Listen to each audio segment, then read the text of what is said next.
Thanks, Eugenia. Welcome, everybody. I'm Kathy Burr, Vice President of Programs and Education for TGR Foundation. And we are just so excited that we had such a wonderful response from our student audience to come participate in this career panel today. So I'm excited to work with Gen G. Thanks to Eugenia and Khalil, who've been working with us for the last several months to kind of build and dream what this day might look like.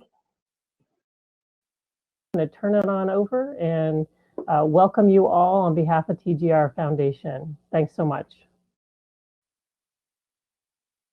Yes, and speakers, what we'd love to do is to just start off with some quick introductions. If you can please let our students from a variety of school districts know your name, what you do, where you work, and how you got started. Hi, everybody. My name is Stelany. I am an associate producer at Riot Games, and I work on Valorant. Specifically, I work on our Heartbeats team. We're a release operations team, and our main mission is making sure that all of the cool content that you can buy in the store, as well as have access to in the Battle Pass, Agent Contract, get out to you on time. I like to think of our team as the team that makes all of the packaging for these things. So I want to be super clear that my team is not the premium content team, which means we are not the ones who are creating gun skin themes and going through the production pipeline there. But we actually get those skins from premium content, put it into its packaging, and then make sure that it gets out to everybody on time. Sure. I'm Jean and at Autotech Games. And we work on Legion TD2, which is a PC game. And I also worked at Riot Games before, where Stelany worked. As an art director of a small team, we are a team of 4. I'm the only artist. So I make various assets of art, starting from concept, 3D, character models or the map, the UI and such, or I help manage outsourcing the tasks to artists from all over the world, like from Brazil or like England, like wherever. And I work really closely with my 3 other teammates, and yeah, that's how it goes. And Robert, you are also an artist of sorts. Would you like to introduce yourself? Hello, everybody. I'm Robert Mai. I am a freelance music composer that worked in film, television, video games. I'm a member of the Grammy Recording Academy and the BAFTA British Academy Awards.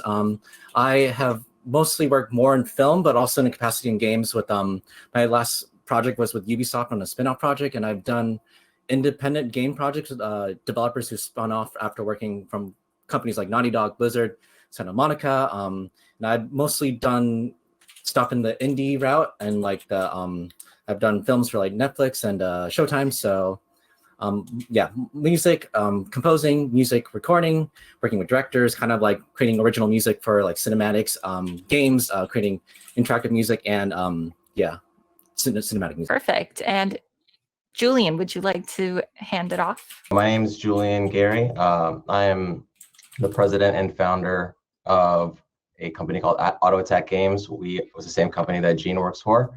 We're a 4-person independent team. As a founder of a company, a lot of my job is to build the company from the first place and to manage the employees at the company and to basically set the strategies for the company and for our game Legion TD2, which Jean talked about. I was previously a game designer and data scientist at Riot Games. And so my passion, I think, is really game design, but I do a lot of entrepreneurship and business things as well. And Matt, how about yourself? Yeah, so my name's Matt. I'm a rendering engineer at Santa Monica Studio, currently working on God of War Ragnarok. In the past, I used to work at Blizzard. I worked on an MMORPG called World of Warcraft, which is, a decent game. Sort of my day-to-day involves working with artists, other rendering engineers to develop some of the cutting-edge rendering techniques that you see in next-generation games, as well as optimizing the game to be fast enough so that we can realize the creative vision of the game. And last but not least, Paul, do you mind sharing what you work on every day? Sure. My name is Paul Tessman. I work at Turtle Rock Studios down in Lake Forest, California on Back for Blood, which just came out. My title is Mission Scripter, so that basically means that for any maps that have any technical requirements, scripted events, things that need to happen at certain points, I'm the go-to for all that type of thing. And I also act as a liaison between the engineers and the designers. So if we don't have the technology to do something that we need to do or want to try with a new map, then I'll usually help spec that part out as well. And before this, I was also at Blizzard because that seems to be a common trend. And do you guys mind first sharing what it is that you studied in school? Is it actually related to the work that you're doing every day? Should we go in any specific order? No, if you feel ready and prepared to chat, how about you just take it away? Sure. My degree is from University of Michigan in computer science engineering, basically programming. I use a lot of the baseline, like logic type design elements in my day-to-day work, but I obviously don't do as much programming as I used to back then. I'll jump in. Yeah, my degree is in statistics from Harvard, and at first people kind of question like, how do you get into video games with a degree in statistics, which is math? And you can take a very academic route, and I did do data science work, so it was applicable. But really, any sort of most tech companies are looking for people with backgrounds in math, statistics, data. So the game industry is very big. I think that's one of the biggest misconceptions that students have is that, oh, I need to do computer science or art, otherwise I'm useless. But honestly, any sort of degree, if you show that you're passionate, you show that you can add value to the company, you can contribute. Yeah, there are so many jobs outside of just programming, art, and design. It takes like 1 million people to ship a game. Yeah, I echo that a lot. Me personally, I probably had what you'd consider a fairly traditional path. I went to a college up in Washington State called DigiPen Institute of Technology. I got my bachelor's of science, in computer science in real-time interactive simulation, which is basically means like video games. It was kind of like a video game college. And I used that degree a lot, but yeah, I program. That's all I do. I can go next. Also, I totally heard myself giggling. Just for the record, Matt and I are fiancés, and he's right behind me. So just be aware of that when we're in breakout rooms. But so Matt kind of talked about how I had a pretty traditional path. I had a very not traditional path, sort of. So I went to Miami University of Ohio. I double majored in marketing and interactive media studies. Our interactive media studies degree at Miami is our gaming degree. However, I was able to kind of morph my time at Miami to have a lot of free credits to do different projects. And so for me, a lot of my involvement with gaming and how I got involved in the industry was really exploring the different clubs I had on campus. So we had an esports club on campus. I was the president of the esports club. That turned into meeting like a bunch of other club presidents like all across Ohio and then eventually the Midwest. And we did a bunch of cool stuff together. So we actually like started up an event startup for esports. We like planned a bunch of big events out in the Midwest, and that kind of got me noticed by Blizzard, who I eventually like interned with and then worked with them full time, worked in esports there. And then recently before Riot, because I didn't mention it before, I worked at 343 Industries on Halo Infinite, also as an associate producer. But I show the breadth of the path because it doesn't necessarily have to be your direct education that you're getting to work in games, or I think in like other, I would say like project-based industries. It's really like how much of yourself and the talents and the things that you know are you applying to the space that you want to get into. That was a really big thing too. And I'm sorry I don't remember who said it. I think it might have been Julian. It's really important to not just think about game development as like I'm an artist or I'm a composer or I'm a engineer. There are so many people behind the scenes, and so if you're not studying those like more traditional paths, still take a look at like, okay, what are the things I'm doing right now? What am I really excited about, and like how can I marry that to games? And I guarantee you can probably find something in the industry as representative of that as well. I'll go next. I also did not have a traditional background in music at all. I actually studied at Chapman University for screenwriting and directing, editing, acting, writing. I worked on film sets for like 2 to 3 years as a script supervisor, which, you know, you sit behind a camera, you're with the director, you're like watching the scenes and picking apart the scenes, make sure everything's cutting together. It ruins your enjoyment of movies, but I did that for like 2 to 3 years. I figured I didn't want to do it for the rest of my life. So I kind of just found the music by accident, really pretty much by volunteering to score like my friends' shorts for free, pretty much. And I just started building up like a network of filmmakers and game developers and animators, visual effects artists, and just like really like I've done a lot of like cold emailing and like reaching out to companies, but most of my work has come from building a network of people, making friends, pretty much not burning bridges and just doing a good job every time I do it. And like to add to like that, there's more than just like a composer. There's like many jobs behind music as well. Like it's just, there's a composer, there's a team of like music mixers, orchestrators, you know, copyists. Like there's so many different jobs out there for music as well, and a lot of different ways to kind of get into the ground floor of like if you want to work for a big studio, if you want to kind of like work on independent like, you know, developers, you want to kind of work for a big name composer and kind of make your way up there and be like assistant for that. There's like many different ways to done it from the ground floor, like grassroots, like networking. But there's like a lot of people too that like work for like bigger name composers too and kind of made their way up there too. So yeah. Oh, I can go next. So for the record, I didn't go high school in US. I went to high school in Sweden and Korea, and I eventually went to college in US. And honestly, if I go back in time and told myself when I was a junior year in high school, say that like, oh, you're going to art school, which I did eventually, like I would have no idea because so it wasn't really planned either. I was the kind of like the nerdy, like the one that was like reading comics in the back of the, you know, classroom, like drawing in my free time, kind of a student my entire life, really introverted. And it was just that eventually, like my arts teacher, she wanted to talk with my parents, like, hey, I think Jean really likes art, and you guys should consider sending her to art school.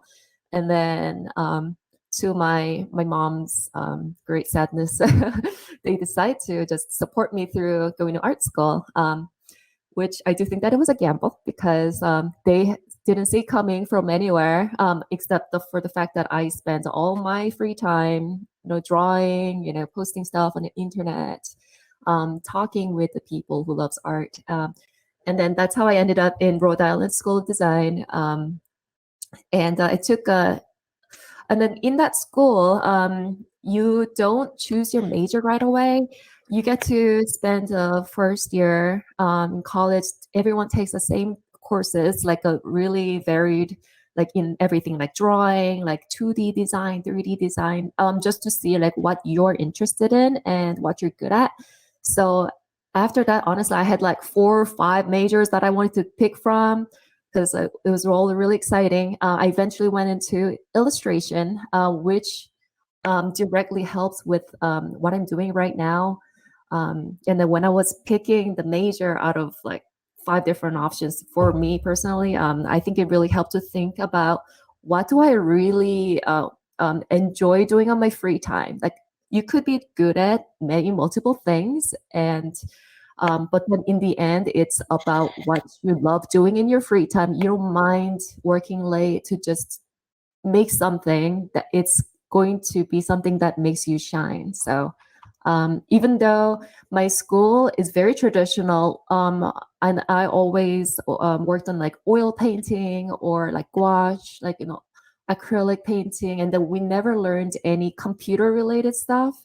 I just picked that up my own. Because and it was the school was still helpful for my my daily work right now because as an artist, I have a foundation. The tool doesn't really matter. You can learn that yourself. So yeah. Awesome. Thank you everyone for sharing. And one question that somebody messaged me I think a lot of students are feeling this sense of pressure where, they were home for 2 years doing homeschooling and now they're or work from home and now they're in person again. And we hear that the video game industry is very, very small and that networking is very important. What do you guys think about networking? And if you think it's valuable, what are some best practices that students can keep in mind? Sure, I'll just jump in on that question. Talk about how I got into the video game industry. So I was in college and I was basically obsessed with League of Legends and just playing it all the time. I was always just a big gamer my whole life. And I figured out what I want to do. I was considering economics, politics. I mentioned I was a statistics major, but I was like, what if I just work on League of Legends in some capacity? That's really what I wanted to do. I liked the game a lot. So I literally, there was just a random event where someone, his name was Sean Bender. He was the former vice president of Riot Games. He was giving a business presentation at the Harvard Business School. I was just a college student, but I just walked over to the business school. This is the only college student there, and I just talked with him, introduced myself, and that was one of the things that helped me get into the industry. I was the only student, only college student that took the time to walk over and introduce myself. And maybe like your exact qualifications and your exact expertise and proficiencies, of course they matter a lot, but if I hadn't introduced myself in person, I might not have even gotten an interview. So I think the networking is important. It doesn't mean, I've never been the type to like schmooze people and go to different events and I'm not really that big into networking myself, but just making an introduction and reaching out, I think goes a long way.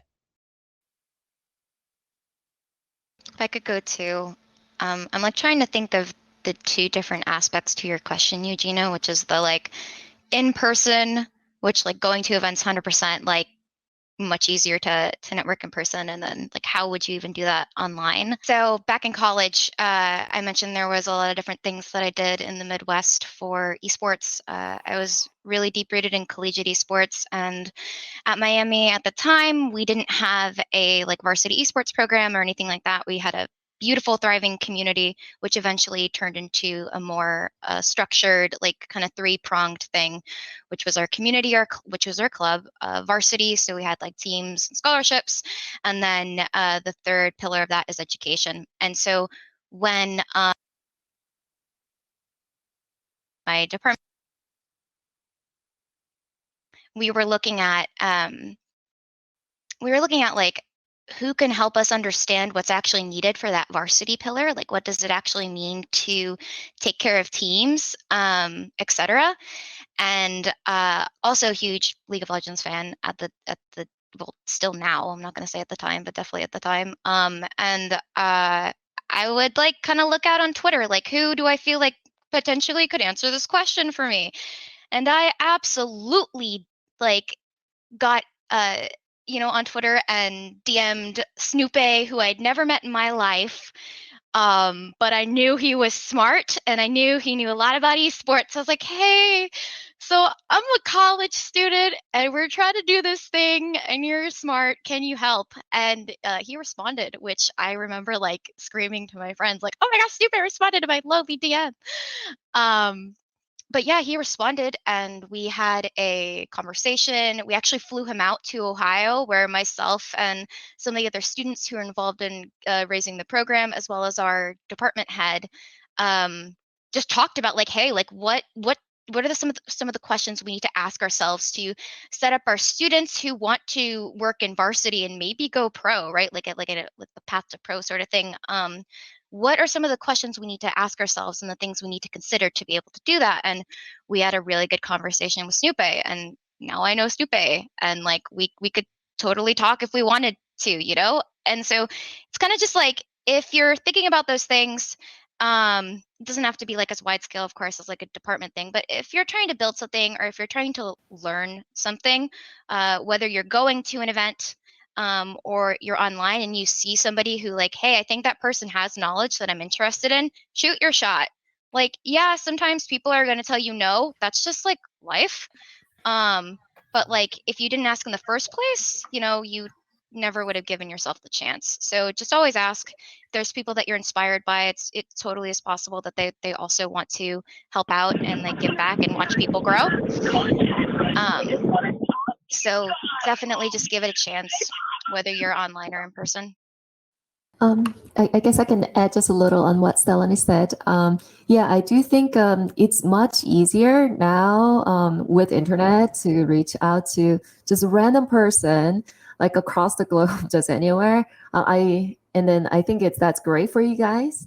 I also get like either emails or like DMs, like just the students from all over the world like asking like, hey, like how did you become an artist in the games, or how did you make what you just did? And then I mean, sometimes I'm busy, but then sometimes I genuinely want to help because I mean, I wish I had someone, that could give me a word or two when I was in high school too.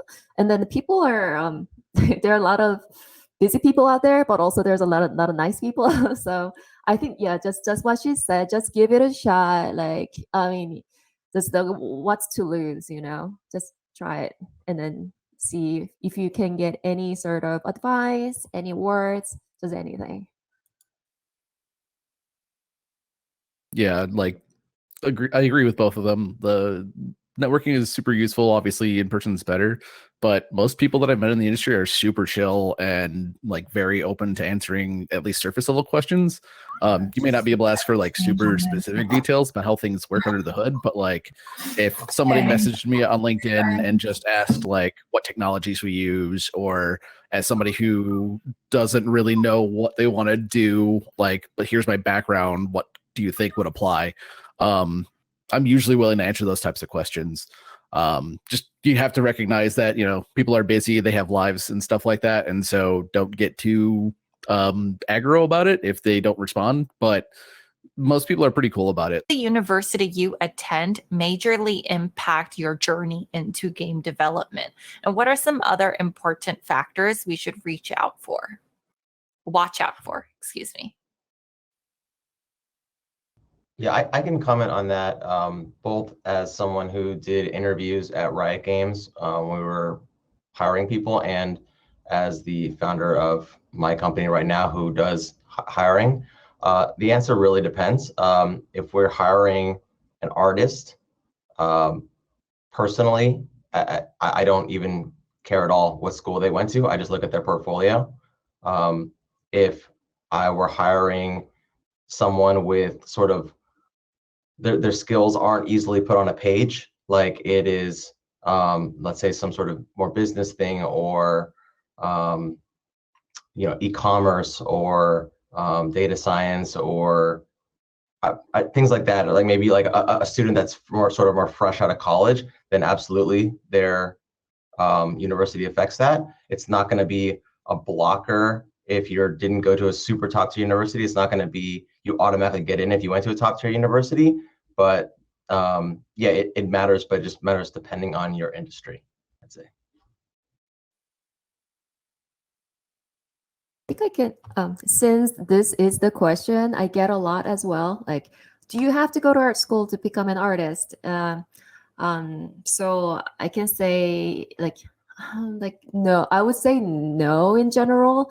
I will say that what helped me to be in an art school and becoming an artist was being able to surround myself with the like-minded people, the people who loves art.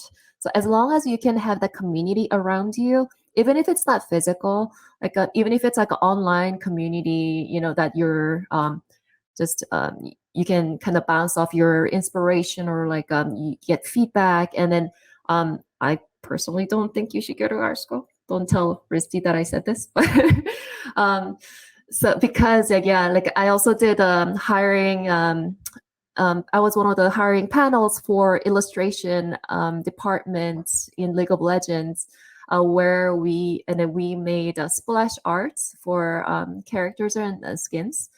And honestly, I didn't even read their resume or the cover letter, because usually it didn't help me at all. I go straight to their portfolio. I look at what they're capable of, and that pretty much told me everything. And then I can talk with them and then see how they're like. So yeah, so should you go to art school?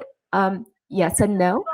I would say as a composer that I don't think my degree or the university I attended really factored into like my overall career choice and like the jobs I got, but it definitely helped out with the networking and like kind of like how do you reach out to people at university? How do you get the jobs from them? Because as a composer, it's a lot harder to kind of sell yourself and like kind of get jobs unless you kind of know people that kind of get jobs at those game companies. Like a lot of people at Chapman University actually get jobs at Ember Labs. You heard they released kind of going to like Blizzard, going to other companies. So you kind of just you use your university to network and kind of know the people getting to other jobs if you're a composer. Unless you're like, you go to a school like USC or like, Berkeley, and if you want to be a composer assistant, they would help a lot to kind of like go to get music degrees there and kind of like use that career track to directly like get jobs with like composers like Austin Wintory or like Neil Acri, like those kind of video game composers. Like there's a good career track there. But if you want to go like independent and kind of like make your own stuff, then it's better to kind of just whichever, like where they get jobs and how they get work and like what they're working on, and kind of like get your foot in the door by talking to them and kind of seeing if they have anything out for you to work on, pretty much, if you want to go independent freelance.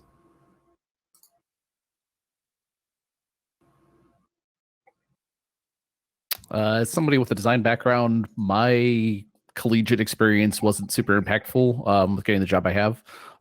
It kind of was for me just because I do a lot more scripting than most designers do, but I've worked with designers who had economics backgrounds. One was an English major. A lot of it really was how willing you were to self-teach working in different engines, and like, could you produce content? Kind of like what Gene was saying, we don't really look at their degrees so much as we look at the stuff that they've made in their free time. Back when I was working on Heroes of the Storm at Blizzard, one of the people we interviewed was somebody who was working on I think there was like a StarCraft MMO somebody was working on as a hobby, and his background wasn't really super relevant, but I mean, he made his own project and it was pretty significant. So that alone was enough for him to get an interview and talk with us. So obviously, if you want to focus on it, a degree is a good idea, just like, for programming, especially because there's a lot of basics that you want to learn in a structured format. But as a designer, you can kind of learn a lot of the stuff on your own. Awesome. And we did go ahead and get a question asking about internship opportunities. A lot of the students here today are currently in high school. They're looking for their first internship opportunity. We have a couple of college friends joining us as well through the TGRF network. Well, first, I think a lot of students are feeling pretty discouraged when they're applying for internships because they'll apply to their dream company and maybe it doesn't work out or they don't hear back at all. So what are some best practices or tips you can provide to students to kind of cheer them up in that really difficult search for their first internship home? Sure, I'll jump in there. I was an intern, actually twice at Riot before I worked there full time. So I think one of the questions is also about high school versus college for internships. I think it's going to be mostly college students. I'm not aware of too many high school internships. Maybe there are, but it's going to be probably mostly for college students. Yeah. So back when I interned at Riot, there actually wasn't even an intern program there. It didn't exist. They didn't do interns. Like I said, I reached out to the vice president of the company, and they basically made up something for me. So I think if you show enough interest, you show that you can, and I wasn't just interest, it was also like I put myself forward. I did work to show how I would improve the game. So if you put that work in and you show that you really care and you're passionate about improving the product, improving the company, and there's an opportunity and they can support you, then companies would be dumb to not offer you an internship. So you really have to make yourself valuable to the company.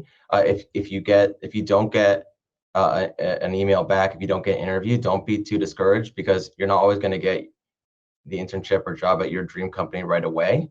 but you can work at another company and get your foot in the door and then move on. You know, companies like Riot or whatever, Blizzard, these big companies that are dream companies for a lot of people, there are so many people that apply. We can't interview everyone. It's just impossible. So don't be too discouraged, and just get your foot in the door, and yeah, you know, you'll make it in. Yeah, to go off a part of that, I think an important thing is trying to do something to differentiate yourself. Like Julian said, there's a lot of applications. I applied to Blizzard into internship 2 times, 3 times. I think once as like a freshman, once as a sophomore, once as a junior. The first 2 were not successful.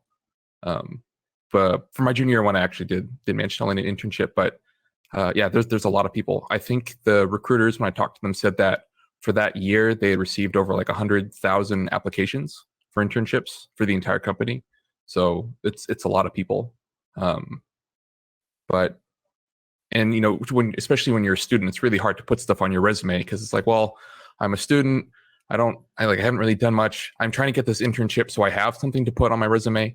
I think something that's really important is just trying anything. Something that was important when I was in college was part of the curriculum was sort of doing like miniature game projects. So I had already tried to make a game. It wasn't very good. It was very awful. I never want to play it again. But the steps that I took in developing that game and all of the pitfalls that I fell into gave me a lot of things that I could talk about. When I was interviewing for my internship, they would ask me questions like, so how would you approach X? How would you design water if you had to add it to a game? And if you've never sort of thought about problems in that problem space before, it's really easy to just sit there and be like, I don't know stuff. If you've tried to go through things, even if you've done done terrible things and none of your stuff works, that's a much deeper wall to pull from than, I don't know, I've never tried stuff. I just want to work here. Yeah.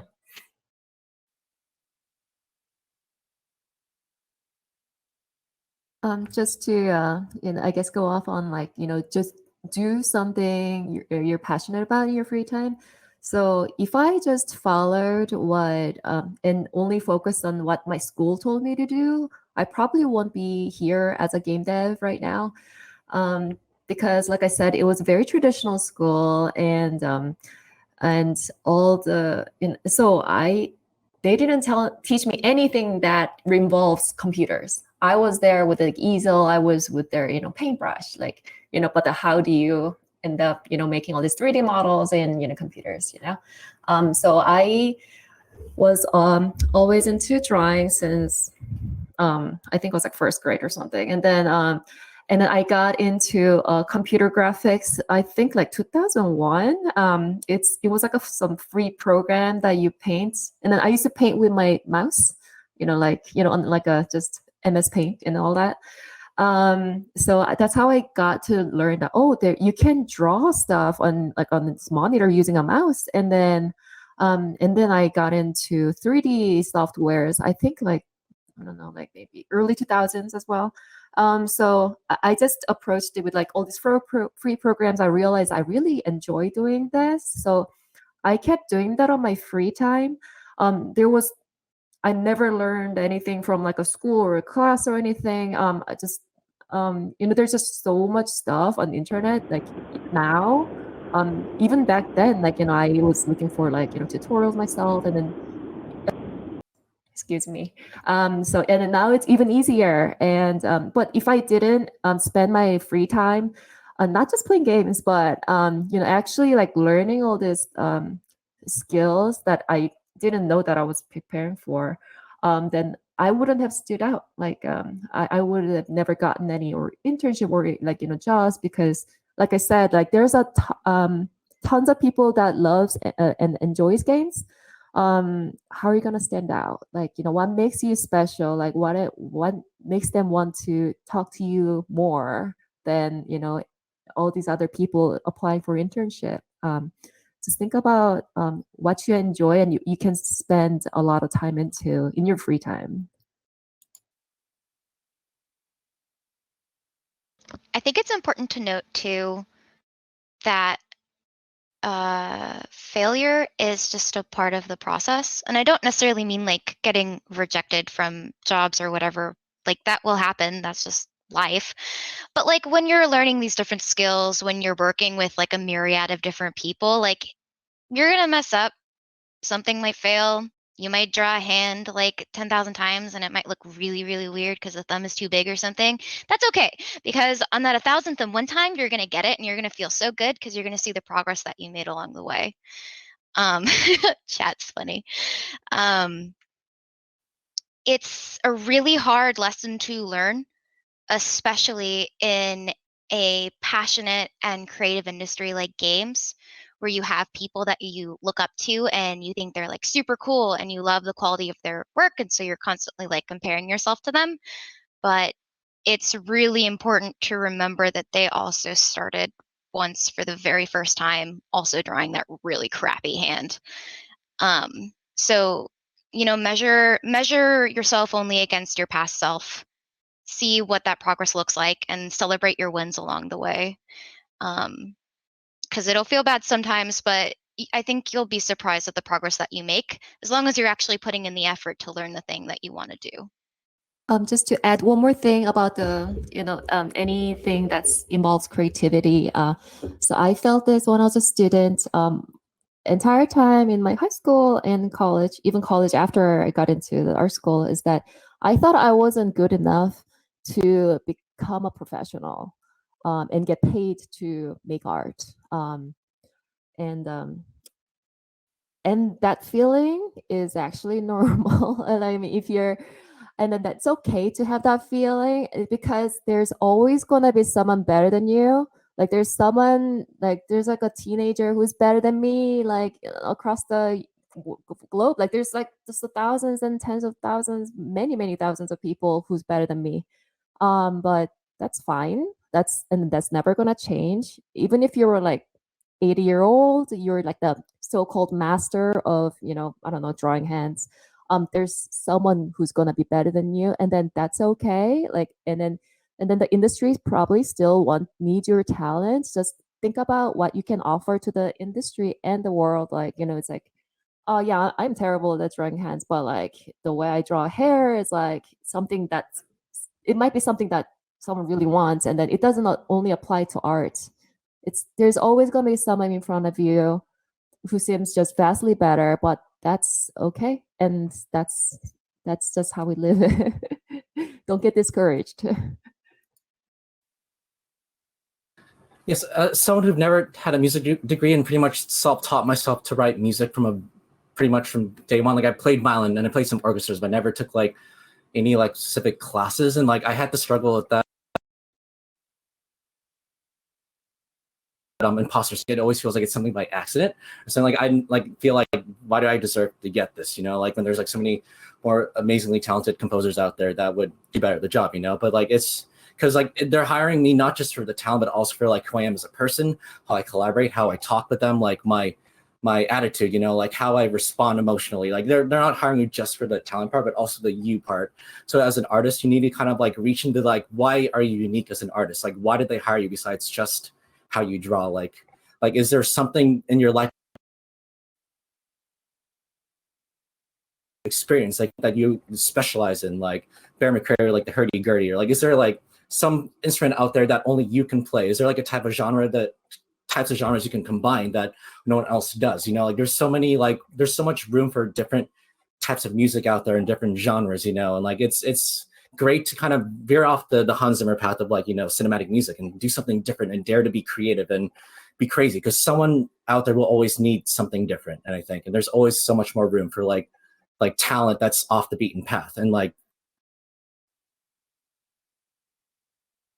to that becoming your own voices. So yeah, it's normal to be rejected. It's like it's such a normal part. Like I think like the first film I ever worked on, like they tossed out 99% of my music, and my parents were like confused when they saw the film, like they didn't know like if I was writing music or not. And that's like, that was just an important lesson. Like I still loved doing it. Like I loved the process so much. I just wanted to keep doing it and get better and improve and just keep learning and like take courses. Like they said, there's so many music courses online. There's like music meetups. There's like composers you can reach out to, and and there are a lot of ways to learn and improve. So. And collaboration actually brings us to our next question. A student in the chat is asking what it's like to be in a workplace. Does your role typically work with a lot of other teams? Do you work by yourself? What does it look like when you're collaborating?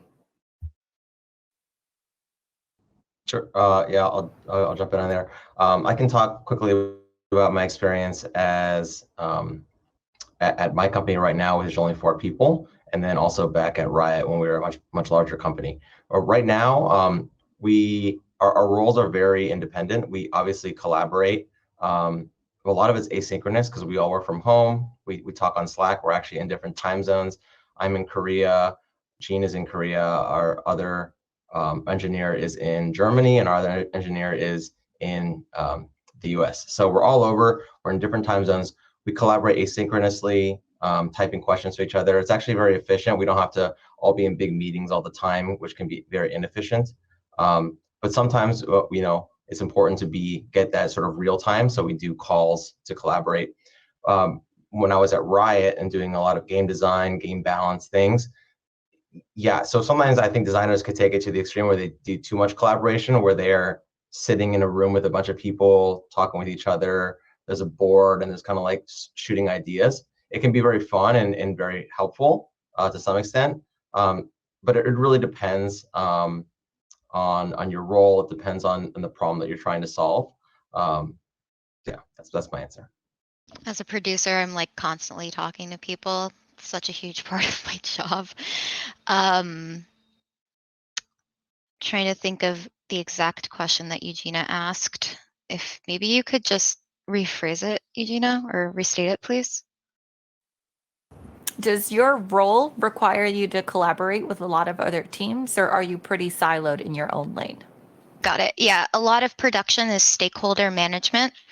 And the team that I mentioned I was on, right, we work with a lot of different stakeholders to make sure content is getting out the door properly. Because like I said, premium content makes our skins, but then we have teams like Progression and Store who own like the Battle Pass and the storefront. Then we have like the marketing team, which works on like all of the different like promo aspects to our skins, which we help out to get them like assets to. Then we also work with like the release team to make sure that like the right things are going into the right patch line and all of that good stuff. And it's my job as a producer to kind of help bridge that and be the connective tissue between those teams, especially on a team like mine. And so I am constantly talking with either different producers, sometimes different engineers, maybe artists, maybe the outsource folks to figure out, hey, like we're trying to ship, what's shipped today? Like Snowfall just shipped today. We're shipping Snowfall in like X amount of time. Like, do you have the bundle image? Like, how is that production going? Are there any like bugs that are preventing us from doing recording for the videos that are in client? All that good stuff.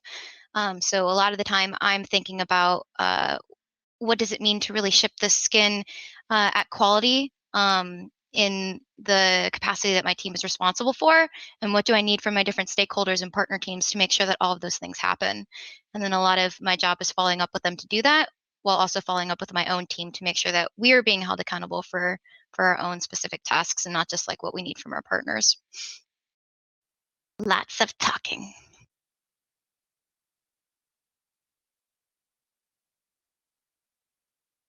At least for me, games are very, very collaborative as a whole. It's not just like one person wizard programming everything by themselves. It's a lot of collaboration with a lot of people. For me personally, like I work with a lot of engineers when we're trying to figure out like the really broad strokes of how something's going to work. If we're coming up with sort of like a new feature or a new visual, we will all sort of kick ideas off of each other. We'll have meetings and discuss things and go through the steps of like what might this look like. I personally collaborate with a lot of artists because what I do is so visual. I myself am not a very artistic person. The artists are way better at like lighting objects and making assets and making things pretty versus like my programmer stick people. But at the end of the day, like I do have to program things.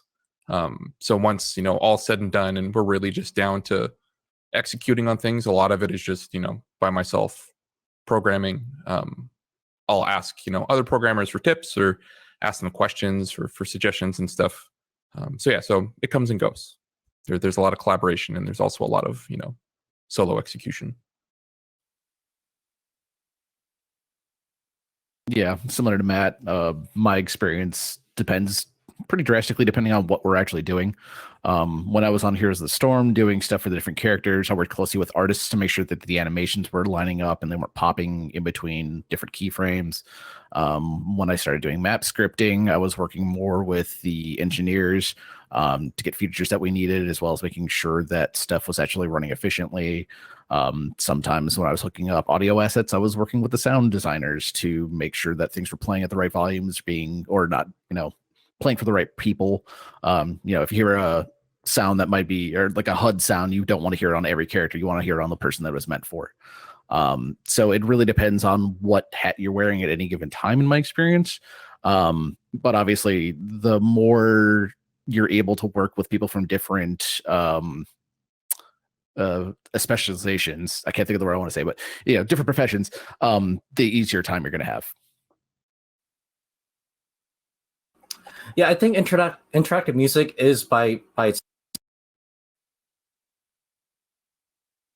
nature, it has mod or WYs, and you're directly like putting music into like the game engine. Like you're oftentimes trusting the developer that whatever music you're writing for them, they're going to implement it and like use it correctly. You want to make sure that you're writing enough versions of a piece of music, and however you want to interact it. Like you want to do like a playlist style where you're putting in different pieces of music, or you want to like layer different layers to take them in, take them out, or like adjust the tempo and stuff like that. You have to like be step in step with the developers, know how they want to use the music, what kind of music they want to use, what situations, how much music you have to write. It's don't know what's going to happen. Like you don't know what the game's going to look like. You're just writing music in a vacuum, or sometimes they just give you art, stuff like that. But you have to kind of talk with the developers and know what they're coming from, what they want, and kind of like, I think it more than film, like game music is like requires a lot more collaboration to kind of know like how in the end it's going to come together. Sometimes you like implement it and it's not working at all, and you have to go back. It's a failure of communication because you don't know like how it's being used. You don't talk enough with them. So yeah, it's a lot of collaboration in game music. And also it's like it's not just you, but like there's like multiple composers and additional writers as well. So like you don't, as a composer, you don't have to like get to the very top and be like the lead composer. You can easily get a job like being an assistant to composer, work your way up, be like an additional writer as well, and like write music. And sometimes you're credited, sometimes you're not. But in the instances that you are, like it's great that you get like credit on the screen. So like there's many different ways to write music for games apart from just like rising the very top rank of being like a AAA composer. Awesome. Thank you guys.